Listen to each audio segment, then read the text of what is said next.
Graça e paz, abençoados. Voltando aqui, o tema é: se Jesus não voltou, quem está morando em nós? Então, abençoados, como o irmão Paulo estava falando no vídeo anterior, o Espírito Santo é a prova da vinda de Jesus. No derramamento do Espírito Santo sobre toda a carne, está falando da habitação de Deus sobre a criatura humana, sobre a vida humana. Ali, Deus estabelecendo o seu governo, o seu reino sobre a vida humana. Então, preste atenção. Se o Espírito Santo já veio, então Jesus está em nós, ele já voltou. Ele voltou através do Espírito Santo. Temos que entender que antes do ministério do Espírito, era manifesto o ministério dos anjos, né, que foi projetado em cima da carne, onde a lei condenava a natureza carnal do homem, e foi sobre ela que ocorreu o juízo na presença de Cristo. Abençoados, até o Apocalipse já teria sido abençoado, até o Apocalipse já teria sido avisado que João iria viver até a vinda de Cristo, o juízo. Vamos lá no livro de João, capítulo 21, aonde Jesus fala que João não iria morrer enquanto não chegasse o fim. Ele iria estar vivo para escrever sobre o fim. Vamos lá. Jesus fala que João iria viver até estar prestes ao fim. Diz aqui.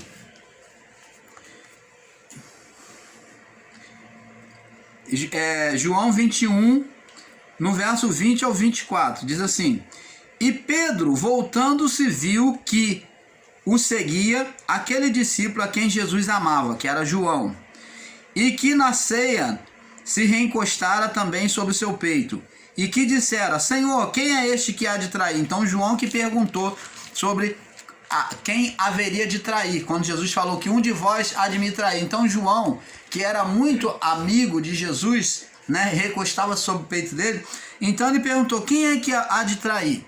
Então, vendo Pedro vendo João, né, disse a Jesus: Senhor, e deste, o que será? Então Pedro criou uma curiosidade, querendo saber o que aconteceria com João, porque ele era muito íntimo de Jesus. Então ele tinha um carinho muito grande por Jesus, Jesus por ele. Então disse Jesus: se eu quero que ele fique até que eu venha, me perdoe, amados, se eu quero que ele fique até que eu venha, que te importa a ti? Segue-me tu. Divulgou-se, pois, entre os irmãos este dito, que aquele discípulo não havia de morrer. Jesus, porém, não lhe disse que não morreria, mas se quero que ele fique até que eu venha, que te importa a ti. Este discípulo que testifica estas coisas e as escreveu, e sabemos que o seu testemunho testemunho é verdadeiro. E quem é esse discípulo? Esse João é o João Apocalipto, o que escreveu o livro de Apocalipse. Esse foi o que foi preservado para escrever. Ele foi levado, né, à glória, né, no seu espírito, para ver, né, no seu espírito, tá? No seu estado espiritual. Ele foi levado como Paulo, né, que foi levado em espírito, né?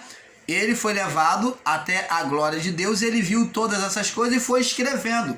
Quando ele estava aprisionado na caverna, então ele teve aquele arrebatamento dos sentidos e foi escrevendo tudo aquilo que o anjo foi mostrando e ditando para ele. Então, João, ele escreveu, ele foi preservado para escrever todos esses acontecimentos, todas essas revelações do Apocalipse que haveria sobre aquela geração. Dizer que Jesus não voltou é dizer que João Apocalipto ainda está vivo. E isto não é verdade. Jesus aqui, ó. Se eu quero, verso 22, disse-lhe Jesus, se eu quero que ele fique, que ele viva, até que eu venha. A pergunta é, João Apocalipto está vivo ainda hoje? Porque se ele estiver, realmente Jesus não voltou. Aí há uma grande contradição na palavra. Mas ele diz aqui, se eu quero que ele fique até que eu venha, que te importa a ti? Segue-me tu. Então, se eu quero que ele fique até que eu venha, que te importa a ti? Este discípulo, verso 24, que testifica, ele que vai testificar, testemunhar, vai ficar para testemunhar estas coisas e que as escreveu, vai escrever, ele escreveu e sabemos que o testemunho seu testemunho é verdadeiro. Olha agora o verso 25, observa que existia muitas coisas ainda por se dizer, por Jesus ensinar. Há, porém, ainda muitas outras coisas que Jesus fez, e se cada uma das quais fosse escrita, cuido que nem ainda no mundo poderia conter os livros que se escrevessem. Amém. Então você está vendo que nem todas as revelações foi dada, por isso que Paulo foi erguido, foi levantado a uma intimidade com Deus para receber um pouco mais dessas revelações do Pai. Você está entendendo, amado? Então, Jesus ele já voltou. Abençoados, não podemos estar ensinando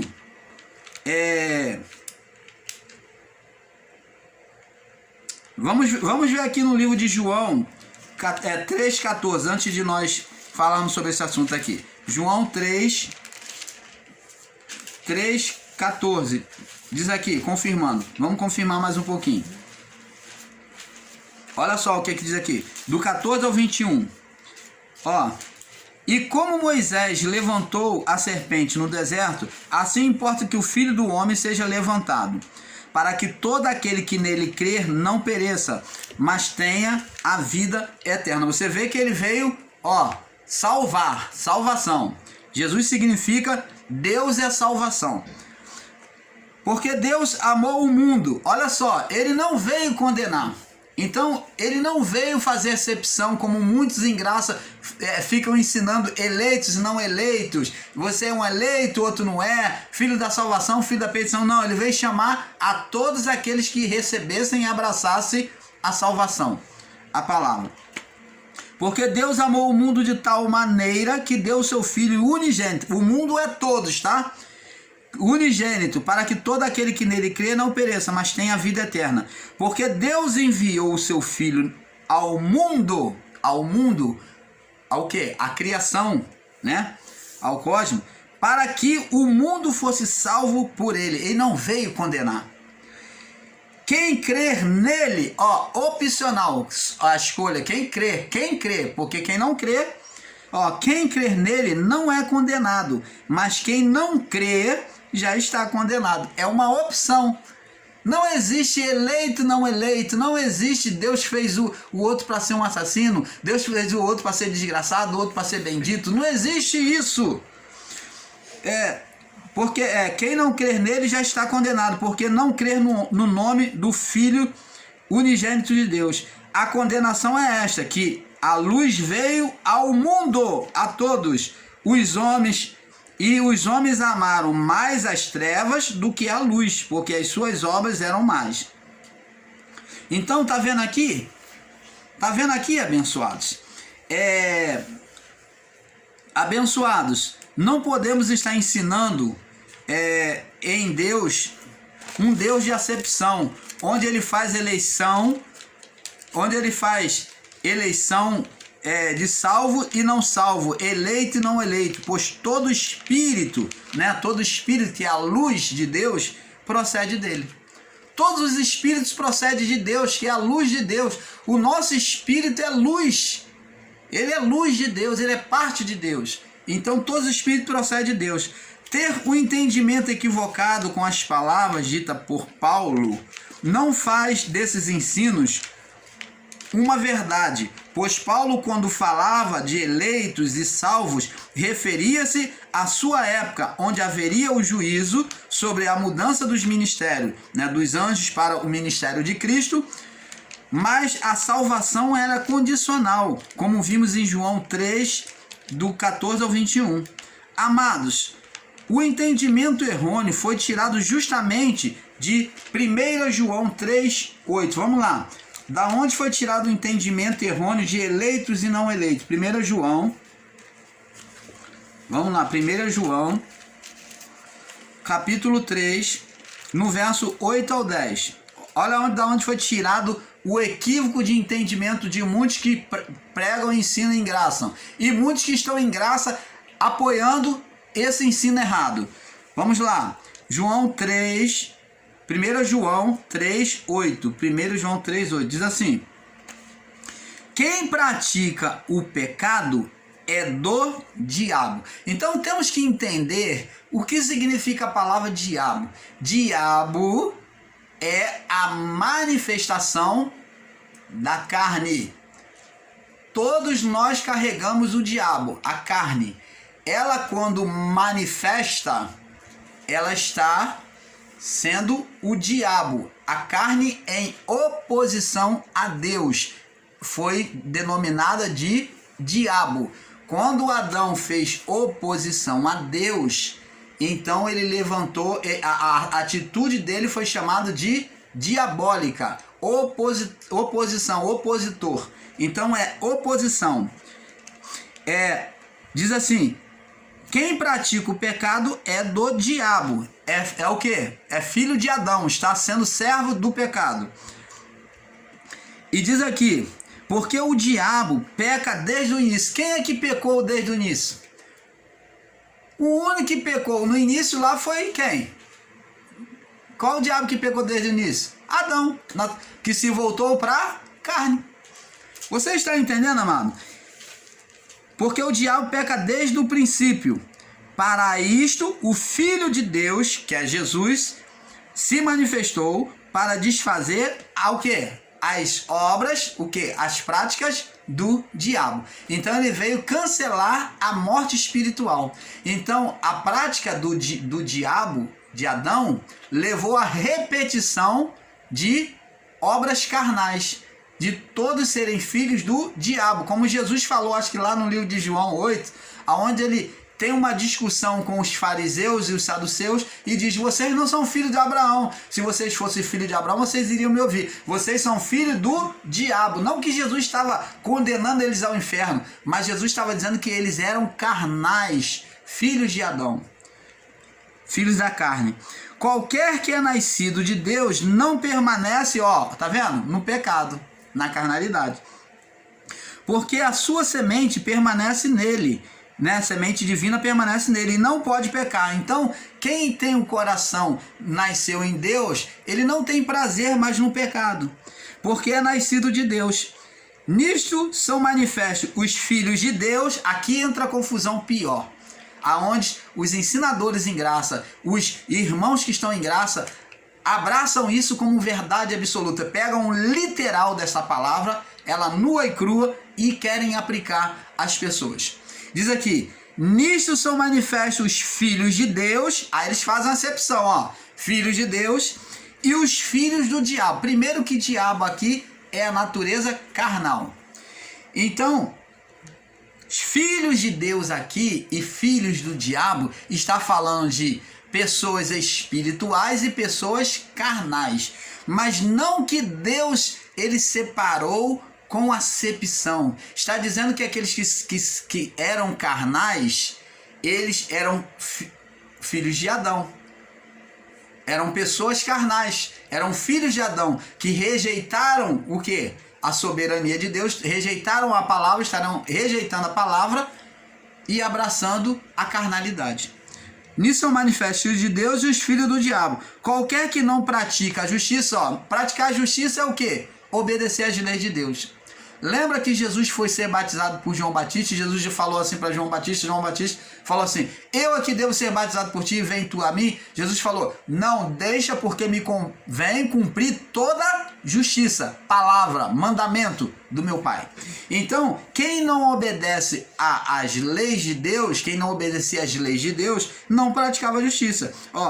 Nisso são manifestos os filhos de Deus e os filhos do diabo. Quem não pratica a justiça, quem não obedece à justiça e não ama o seu irmão, não é de Deus. Você está entendendo, amado? Então, aqui está o grande equívoco de entendimento. Entendeu? Aqui está o grande equívoco de entendimento de muitos. Então, vamos prosseguir aqui. Então, amados, o entendimento errôneo foi tirado justamente de 1 João 3, do 8 ao 10, onde muitos com a sua interpretação errônea têm interpretado de maneira equivocada, trazendo uma grande confusão de entendimento. Temos que ter entendimento que o termo filho do diabo refere-se à natureza adâmica em oposição a Deus, é ser carnal.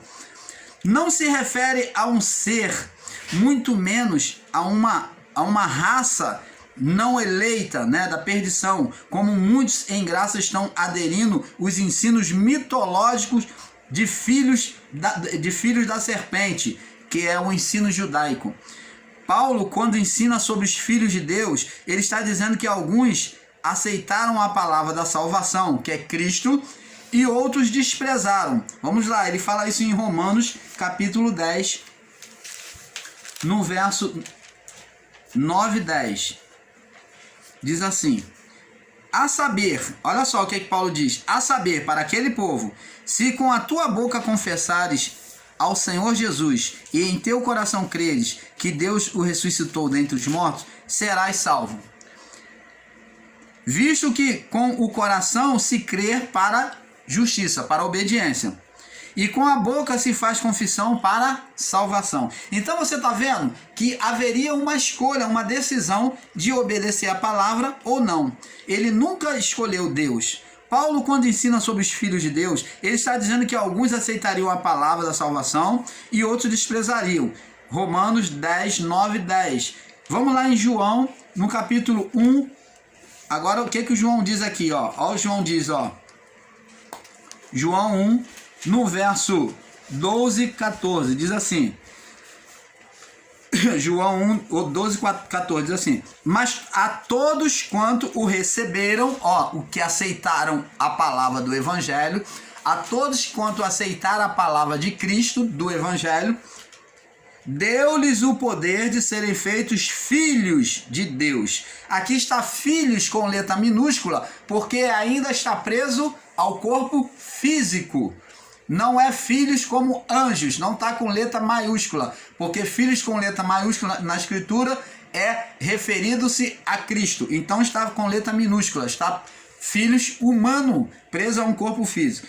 Mas todos quantos receberam, Deus e poder serem feitos filhos de Deus, aos que creem, tinha que receber a palavra, aceitar a palavra, né, praticar a palavra e crer no seu nome. Os quais não nasceram, né, do sangue e nem da vontade da carne. Tá vendo? Não existe acepção. Deus não escolheu, não veio por linhagem de Israel, não veio por isso, nunca houve escolha de Deus. Os quais não nasceram do sangue, nem da vontade da carne, nem da vontade do homem, mas de Deus. Então, aqueles que ouvem a palavra de Deus, esses daí, eles recebem um nascimento, são vivificados pela vontade de Deus. Você está entendendo, amado?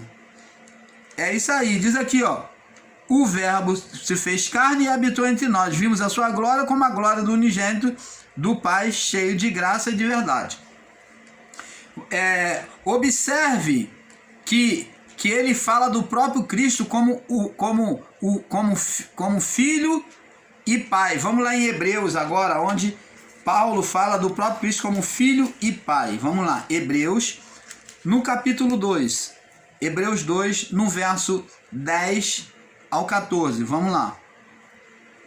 Porque convinha que aquele para quem são todas as coisas e mediante a quem tudo existe, trazendo muitos filhos à glória, consagrasse pelas aflições o príncipe da salvação deles, referindo-se a Jesus. Porque assim o que santifica, como os que são santificados, que é aquele povo, santificados são eles, né? Todos são de um, né? Falando daquela geração.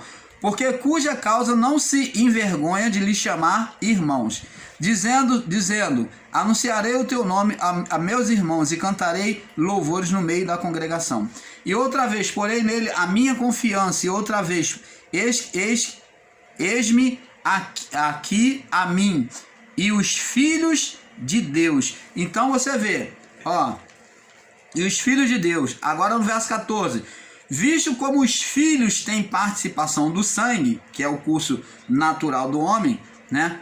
Visto que o filho traz o mesmo sangue do pai, visto que os filhos têm participação no sangue da carne, participam da carne e do sangue, trazem o mesmo corpo do pai e o mesmo sangue dos pais, também ele participou, né? Foi gerado por Maria, das mesmas coisas, para que pela morte aniquilasse o que tinha o império da morte, isto é, a natureza carnal, o diabo. Você está entendendo, amados? Ô, abençoados, está tudo muito claro, né? Então vamos lá. Vemos em Romanos, vamos lá em Romanos, capítulo 1, do verso 1 ao 4. Olha o que Paulo escreve aqui, Romanos. Paulo, servo de Jesus Cristo, chamado para apóstolo, separado para o evangelho de Deus, o qual antes prometeu pelos seus profetas nas Santas Escrituras acerca do seu filho que nasceu da descendência de Davi segundo a carne. Cristo nasceu segundo a carne. Declarado filho de Deus em poder, segundo o Espírito de santificação, pela ressurreição dos mortos, Jesus Cristo nosso Senhor. Você está vendo? Cristo deixou aquela geração antiga sobre a condição de filhos. Ele já deixou aquela geração antiga sobre a condição de filhos. Mas se eles recusassem a salvação, perderiam a vida eterna. Isto é, continuariam na morte espiritual e no tormento eterno. Romanos 8. Vamos lá em Romanos 8. No verso 9 ao 17, diz assim: vós, porém, não estáis na carne, mas se o Espírito...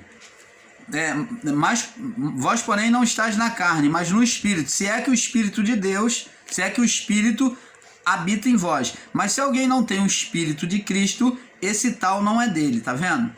E se Cristo está em vós, o corpo na verdade está morto por causa do pecado, mas o Espírito vive por causa da justiça.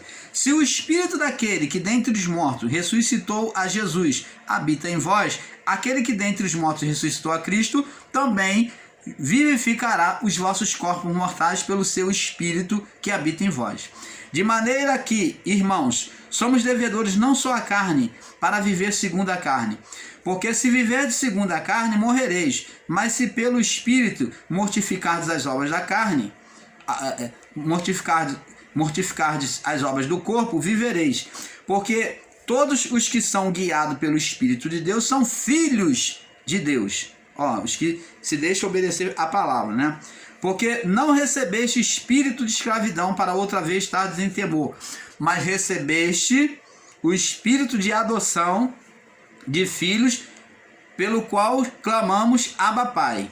O próprio Espírito testifica com o nosso espírito, somos filhos de Deus. Se somos filhos, somos também herdeiros. Também verdadeiramente herdeiros de Deus e co-herdeiros de Cristo. Se é certo que com ele padecemos, para que também com ele sejamos glorificados. Você está entendendo, amados? Então, abençoados, Cristo deixou aquela geração antiga sobre a condição de filhos, mas se eles se recusassem a salvação, perderiam a vida eterna. Isso é, continuariam a morte espiritual, né? E no tormento eterno. Romanos 8, 9, 17. Romanos 8, 9, 17. Vamos lá agora no livro de Colossenses, para nós terminarmos. Colossenses, depois de Filipenses. Depois de Filipenses, Colossenses, no capítulo Colossenses 1, no verso 15 ao 23, diz assim: o qual é a imagem do Deus invisível, o primogênito de toda a criação, porque nele foram criadas todas as coisas que há nos céus e na terra, visíveis e invisíveis, sejam tronos, sejam dominações, sejam principados, sejam potestades. Tudo foi criado por ele e para ele. Ele é antes de todas as coisas, e todas as coisas subsistem por ele. Ele é o cabeça do corpo da igreja. Ele é o princípio e o primogênito dentre os mortos, para que em tudo tenha preeminência. Porque foi do agrado do Pai que toda a plenitude habitasse nele, e que, havendo ele feito paz pelo sangue na cruz, por meio dele reconciliasse consigo todas as coisas, tanto as que estão na terra como as que estão no céu. A vós também, que no outro tempo eres estranhos e inimigos do entendimento pelas vossas obras, vossas obras, mas agora contudo vos reconciliou no corpo da sua carne pela morte, para que perante ele vos apresentar santos, irrepreensíveis e inculpáveis, se na verdade permanecerdes fundados e firmes na fé, e não vos moverdes da esperança do evangelho que tendes ouvido, o qual foi pregado a toda criatura que há debaixo do céu, do qual eu, Paulo, sou ministro. Então, tá vendo? Dizendo que eles tinham que permanecer para receber a salvação. Então, isso tudo está relacionado aqui, não é a nós. Você está vendo que aqui Paulo diz que ele preparou aqui, ó, no corpo da sua carne, verso 22, pela morte, no corpo da sua carne, pela morte, para que perante ele vos apresentar santos, irrepreensíveis e inculpáveis. Quem é que faz essa imagem? Quem é que é dada essa imagem? A igreja de Cristo nos céus é dita por João, o Apocalipto. Então, essa imagem, eles são a igreja. É eles que Deus iria recolher e então viria o juízo. Abençoados, após retirar do estado de condenação da criação, todos os espíritos foram devolvidos a ele, mas os que desprezassem a cruz sofreriam juízo. Vamos lá, 1 João 3, do 1 ao 2. 1 João, para nós encerrarmos. 1 João 3, 1, 2. Vede quão grande amor nos tem concedido o Pai, que fôssemos chamados filhos de Deus. Por isso o mundo não nos conhece, porque não conhece a Ele. Amados, agora somos filhos de Deus e ainda não é manifesto o que havemos de ser. Aqui João está se referindo ao povo da sua época. Mas sabemos que quando ele se manifestar, seremos semelhantes a ele, porque assim como é, o veremos. Então está falando que eles, enquanto estavam presos no corpo, eles não eram o que eles realmente haveria de ser, que ainda teriam que ser tirados do corpo para poder então receber a glória perfeita, plena, porque a vida do corpo impedia de ser plena. Diz aqui, vamos lá em Gálatas, para nós terminarmos. Gálatas 3, no verso 25, 27. Mas depois que veio a fé, já não estamos debaixo de tutor. Deixa eu só conferir aqui, isso mesmo. Mas depois que veio a fé, já não estamos debaixo de tutor, porque todos sois filhos de Deus, pela fé em Cristo Jesus. Então, recebendo a palavra do Evangelho, todos eram filhos de Deus. Porque todos quanto foste batizados em Cristo, já foste revestido de Cristo. Quem é esse? Qual é o revestimento de Cristo? O Espírito Santo. Então, eles já eram considerados filhos de Deus, que o Espírito que estavam ali fazia deles filhos de Deus. Romanos 8, nós terminarmos, né? Vamos voltar lá no livro de Romanos 8, o qual nós já falamos. Romanos 8, 9 ao 17. Nós já lemos, né? Diz aqui, porque do 9 ao 17. Vós, porém, não estáis na carne, mas no Espírito, se é que o Espírito de Deus habita em vós. Tá vendo? A manifestação do reino é o Espírito. Mas se alguém não tem o Espírito de Cristo, esse tal não é dele. O Espírito era a marca de identificação da salvação. Era o paráclito de Cristo, o selo de Deus. Era de identificação. Se Cristo está em vós, mas vós não estáis na carne, mas no Espírito, se o Espírito de Deus habita em vós. Mas se alguém não tem o Espírito de Cristo, esse tal não é dele. E se Cristo está em vós, o corpo na verdade está morto por causa do pecado, mas o Espírito vive por causa da justiça. Você está vendo que o Espírito de Deus é que iria fazer essa mudança, é que iria fazer essa libertação na mente, no coração, né? Para que o homem deixasse de ser carnal. Se o Espírito daquele, verso 11, que dentre os mortos ressuscitou a Jesus, habita em vós, aquele que dentre os mortos ressuscitou a Cristo, também vivificará os vossos corpos mortais, pelo seu Espírito que em vós habita. De maneira, irmãos, que somos devedores não à carne, para viver segundo a carne. Porque se viver segundo a carne, morrereis. Mas se pelo Espírito mortificardes as obras do corpo, vivereis. Porque todos que são guiados pelo Espírito de Deus, esses são filhos de Deus. Porque não recebeste o espírito de escravidão para outra vez estardes em temor, mas recebeste o espírito de adoção de filhos, pelo qual clamamos Abba Pai. O próprio Espírito testifica com o nosso Espírito que somos filhos de Deus. Se somos filhos, somos logo herdeiros também, verdadeiramente herdeiros de Deus e co-herdeiros de Cristo, se é certo que com ele padecemos, para que também com ele sejamos glorificados. Então, amados e abençoados, o canal Luz da Graça fica aqui com esse assunto, esperando que todos tenham tido um perfeito entendimento. Fique na paz a todos. Vamos para o próximo vídeo. Paz.